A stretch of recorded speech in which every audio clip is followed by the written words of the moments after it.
We are connected with TES Yusof Ishak Institute visiting senior fellow Pak Yanuar Nugroho. Thank you for joining us, Pak Yanuar. Good morning. Good morning, Kai. Good morning, Hans. Good morning, Pa. Morning. You look so bright today, probably because it's almost weekend. But Pa Yanwar, one of the things that popped up in my mind when I heard about the new capital for Indonesia, now that Indonesia had moved the capital city before, we knew that back in the days, way back in the days, we had Jakarta. And then now the notion to move the capital city has been on the table for quite some times now and passed down from one administration to another. But what is actually, the urgency to move the capital city at this moment, and especially in the middle of pandemic? Well, thank you for having me this morning. Firstly, I think let's understand that this relocation of the capital is the bold embodiment of Pak Jokowi's vision of the so-called Indonesia-centrist development, which is shifting the epicenter of economic growth from Java to outside Java, particularly to the middle and eastern part of the country. And then, for this agenda, of course, preparing the relocation of the capital is priority today. Let alone before the technocratic years turn into the political years from next year, I think. So some or even many would concern, just like what you just said, about the pandemic and would accuse even the government for not having a sense of crisis. But I think at the moment, all taken into account with regards to COVID-19, the government has prepared the transition from pandemic to endemic. The government has, to some extent, been able to contain the spread of the virus. The vaccination rate has already been quite high, although not yet adequate. The third wave has flattened. So starting to relocate the capital now may not be the main concern. To me, what concerns me more are probably these two things. One, the financing. We would need approximately 32.5 billion US dollar, That's right. 466 trillion rupiah. That's right. That's right. To build and develop the new capital, right? And the first stage, which is now until 2024, would need around 110 trillion rupiah, which is around 7.6 billion US dollar. The overall development of the capital itself would need 15 to 20 years from now until 2045. Some concern this would put overburden to the state budget. However, the government, I think, if you recall, they have explained that the development of the capital will not jeopardize state budget. It would be financed through many schemes. Loan, private investment, public-private partnership. And so that's my first concern. Two, I think then the logical implication would follow in terms of development priority. To me, as a development planner, this is a concern because I think this might shift the focus of the government away from the economic recovery post-pandemic, although the government claims that this would help the recovery. But overall, yes, that's the situation, Hans and Kai. Well, you know, I was just there a few days ago, and the capital city, Nusantara, is hoped to bring, positive impact to the local economy. And I just wanted to say, it's already impacted just the local economy just by this one event that the president hosted, How do you think would it impact the nation's economy? This is a very, very good question. We need to know that the Indonesian economy is actually, in terms of size, despite the size, Indonesian economy is dominated by informal sectors in terms of the number of workers and the number of people working in that area. So if you talk about the money coming in as investment from, say, FDI, that money would not directly circulate among the common people. Because, of course, it is used for infrastructures and the likes, right? While for economic recovery post-pandemic, especially in the short term, cash assistance or social protection or credit assistance for SMEs, for example, are among what are needed the most to help recover the economy of the grassroots. Of course, investment would help the development of physical and economic infrastructure, including in the new capital, right? Which at the end would also help the economy, although this takes time. In East Kalimantan, the new capital will be instrumental, I checked my notes here, to push economic growth to 6.3%, to reduce poverty in East Kalimantan to 5.92%, and unemployment to 6 to 6.5%. So in the long run, the new capital is projected to be able to grow Indonesia's GDP at around 180 billion US dollar and create jobs for around 4.8 million people in 2045. So that's roughly the figures. Yes, I just wanted to say, because we were just talking economy, I think job creation you just mentioned was definitely the first thing on my mind. Yeah. I saw how many jobs were created just, in this particular one event. Yeah, in just this one event. Did you? We arrived there, and everyone said all the hotels are fully booked, the rentals for cars are fully booked because all the governors and the ministries booked them all, and that is and they apparently saw a lot of souvenir shops being brought back to life again. And just having that consistency in Kalimantan should be, it would mean, you were right, changing that centrist perspective is one of the main reasons that would be most beneficial. And also, listening to what Kai just said, and also what you just explained earlier about Yanuar, like lots of actually industries will be involved in this development and also the building of the new capital city of Jakarta. But in your opinion, what industry sector will grow with this new policy? If we could look foreseen further. Yeah, sure. It is not what I see, but I think this is the government's plan. Firstly, the vision for the new capital would be for the to become the smart and green city. So there are 6 industrial clusters that are planned there. One is clean technology industry. Second, integrated pharmaceutical industry. Third one is sustainable agriculture. The fourth one is ecotourism. Fifth one is chemical materials and products. And lastly, low carbon industrial areas. So these are the clusters that are aimed to be built there. I love that us presidency of the G20, it's just perfect timing, also announcing that we're building this eco-friendly new capital. But Pak Yanuar, before we continue with you, we are now joined by Head of Urban Plus and the new capital city architecture designer, Si Barani Sofian. Hi, good morning. Oh, Pak Si Good Barani. morning. Pak Si Barani, good morning. Hello, Pak Yanuar. Hello, Pak. We are still Hello, good waiting morning, Pak. for Pak Si Barani to come. Yeah, we're waiting for the visual Yes. at the moment, but There he is. Oh, there you go. There he is.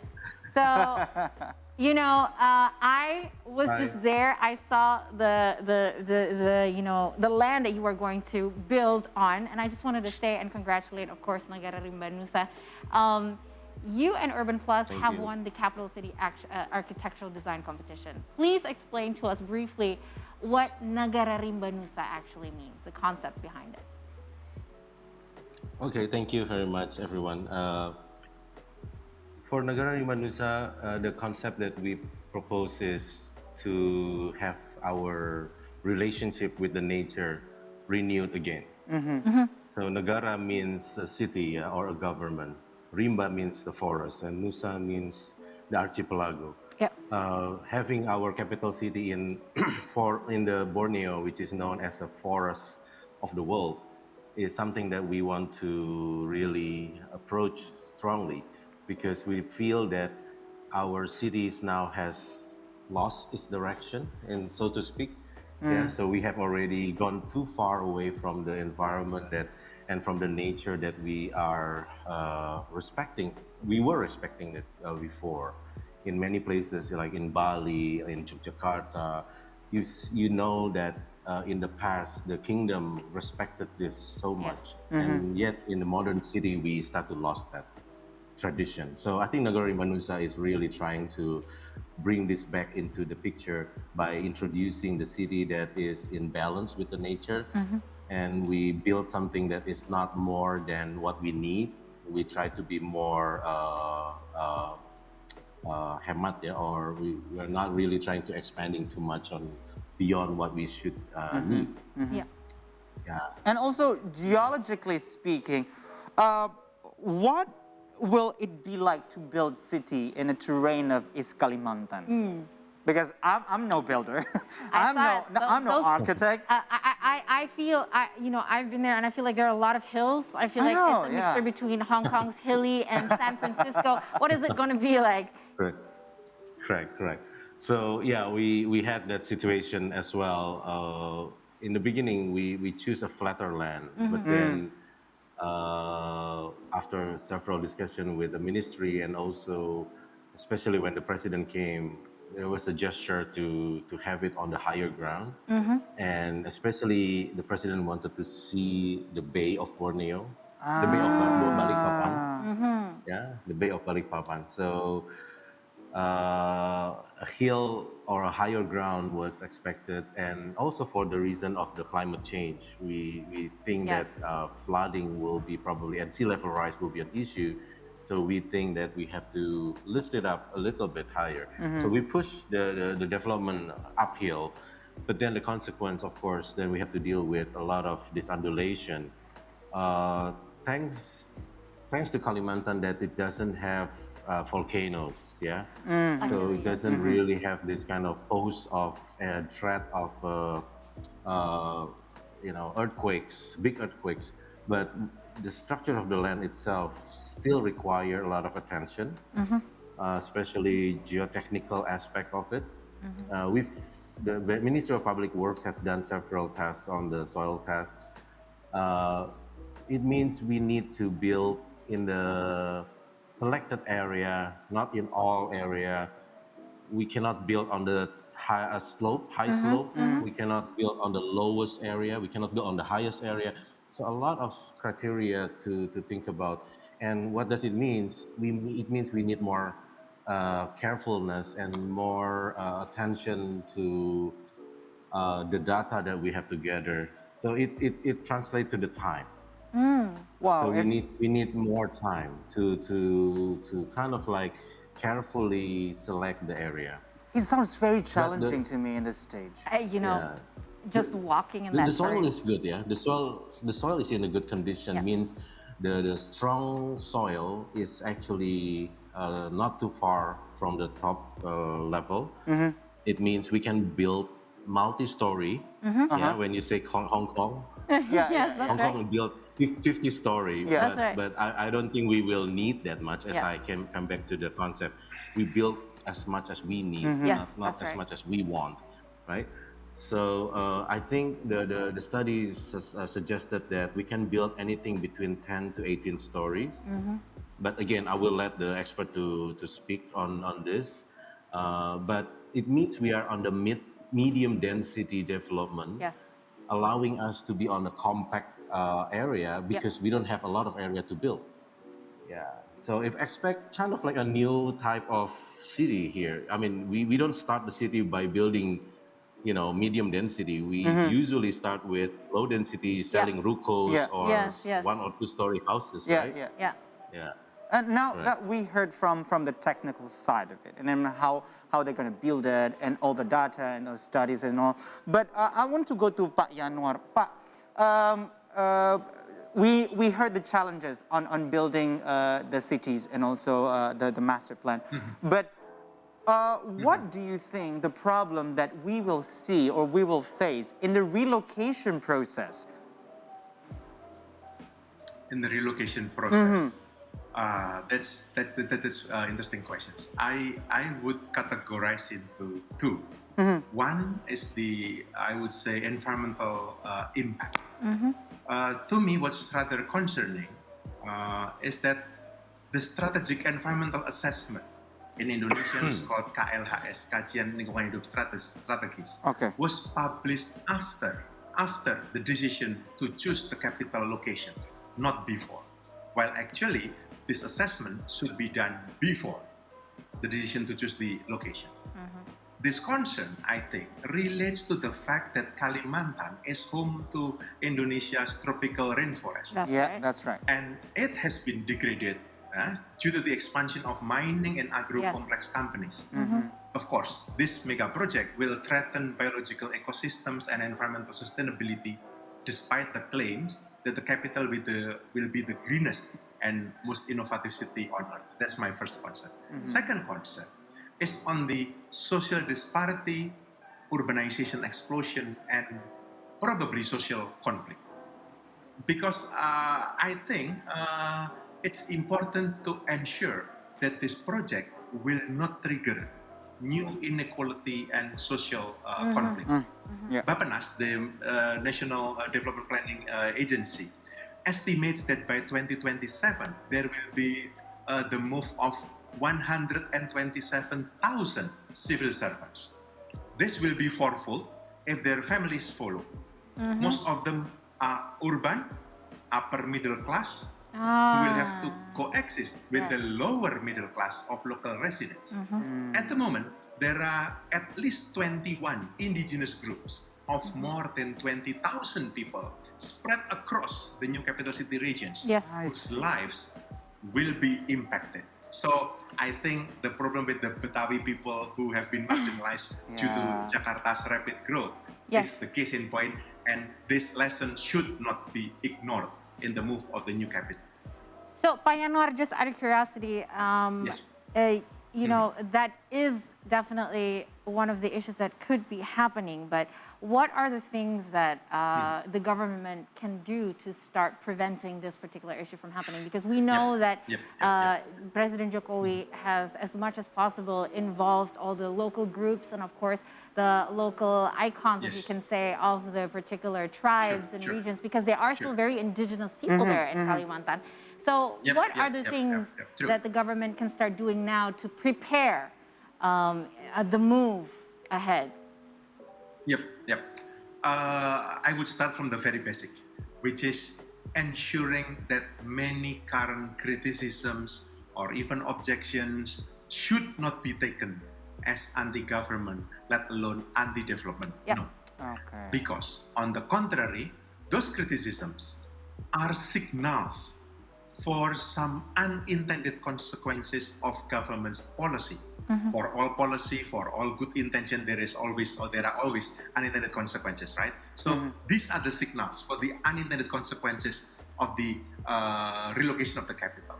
So I think this is also signals that government should be able to anticipate, and when that really happen later, they can mitigate. So for examples, the critics of the regulatory process which is lacking of participation. The government can organize, for example, hearings or town hall meetings with the public, not just once or twice, like what Pak Jokowi did, but regular meetings. Now that the head of the authority agency is already appointed, they can do regular meeting with local communities, indigenous groups, local people, including local civil service. Listen to them, listen to their concerns, and take them into account in the forthcoming policies in developing the city. And then, for example, aiming to be the green capital, the environmental concerns need to be addressed, especially reducing the forest loss during the development. And probably, most importantly, not to repeat what happened to Jakarta, concern on social disparity, urbanization, social conflict must be addressed from day one. The city needs to be carefully planned, where people live, where they work, and this is the advantage, I think, when the city is deliberately designed rather than organically grows. That's true. How they can voice their concern and interest, I think. So I think the moving of capital city as Pak Jokowi's legacy must also be the legacy of all of us, Indonesians. It must be solid.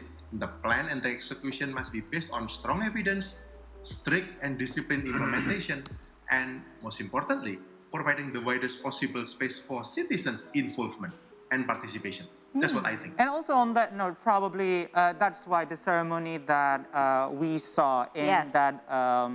in that event, bringing all the soils together, that's how all I see soils it. and water from 34 provinces, that to establish the sense of belonging for all walks of lives in Indonesia in that True, sense. true, And true. also this plan of moving the capital city to the new one, namely Nusantara, actually needs to be appreciated more, and also us as a citizen, we have to be taking part of it You in know- terms of probably learning from what we did wrong in probably in the nowadays Jakarta. Well, it's too bad because I actually have one more question for Sibarani because, this. Yes, please. Sibarani, I have to ask you, this project is Okay. such a big scale, right? I mean, we've already talked about the challenge that you will face, especially as an urban designer, but this is a once-in-a-lifetime opportunity for you as an urban designer. I mean, not just it's literally building a city, the capital city, but it's also probably going to be the greenest capital city in the world. And also probably feel? to How put do you your feel name about in the this? history of Exactly. Indonesia. How do you feel about this? I would love to know. And what is your dream for this city? Of course, I feel honored and also I feel excited in the beginning. But honestly, it's also a heavy responsibility Yeah. for us because, like Pak Yanuar say, it's not only one act of action. Yeah, well, it's actually a collaborative effort that involve many government sectors, especially the ministries. And that's probably one of the challenges that I would like to also erase, how to be in a concerted effort to do this and bring into the table the best ideas, the best mind, and also the wise thinking of doing things in a proper and professional way. I'm representing the professional society Yeah. of urban designer, architects, and planners. So of course, we will voice out the best possible sort of answer within our profession. And I hope that this become our contribution to the society, that we exist. We are the doctors of the city, so to speak, because I mean, as just now mentioned, Jakarta is not really doing well. I think it needs help, it needs proper attention, and the professionals, the doctors of the cities are available, and we hope that we can contribute more because as an urban designer, we are slightly a bit different with the planners and the architects. We come in between of those two Yes. scales. The planners are dealing with the bigger scale, the architects dealing with the micro scale. We build at the what we call the meso scale, which is the scale in between. And I think this is something that has been missing for many, many decades in cities in Indonesia, because translating the high-level policy to the built environment that we have to do, it needs a bridge. And I think we want to play more role in that. And I hope the city of IKN, Nusantara, will be the showcase, will be the model for other city, that the other city can do also the same effort to create a better environment for people to live in. So I hate that we only have limited time to talk about this. There's because so much this to is so talk about. interesting. I'm so psyched up about this. But probably the last question from me to Pak Yanuar. We were talking about the new. We've been talking about the new capital and also the plan to it. But what do you think will happen to Jakarta, Pak, during the relocation process? Or after. Or after, will the economy still be, centralized in Jakarta, or will it shift, or what do you think? Okay, two things. I think the first one is that the burden of Jakarta would be much less. At the moment, the burden of the city of Jakarta is tremendous. Jakarta is the center of everything: government, Yes. business, Yes. finance, trade, services, you name it, right? Yes. Of course, this cannot be separated from the fact that 56% of the population is concentrated in Java, and Jakarta is the largest and densest city. Jakarta, don't forget, is the number 10 of densest city in the world today, and up from number 9 from 2017. So the relocation of the capital will reduce the volume of the traffic, and which means it's reduction of the use of energy and hopefully improvement in the city quality of life. However, the implication that needs addressing is the transfer of use and ownership of the government's asset, office buildings, for example. Yeah. Okay, that's it. This is the first. Second, you asked about the economy, right? Yes. Will the economy still rely on Jakarta? Yes. Again, the objective of relocating the capital is to create the new economic growth epicenter so that it is not just concentrated in Java, but with Jakarta.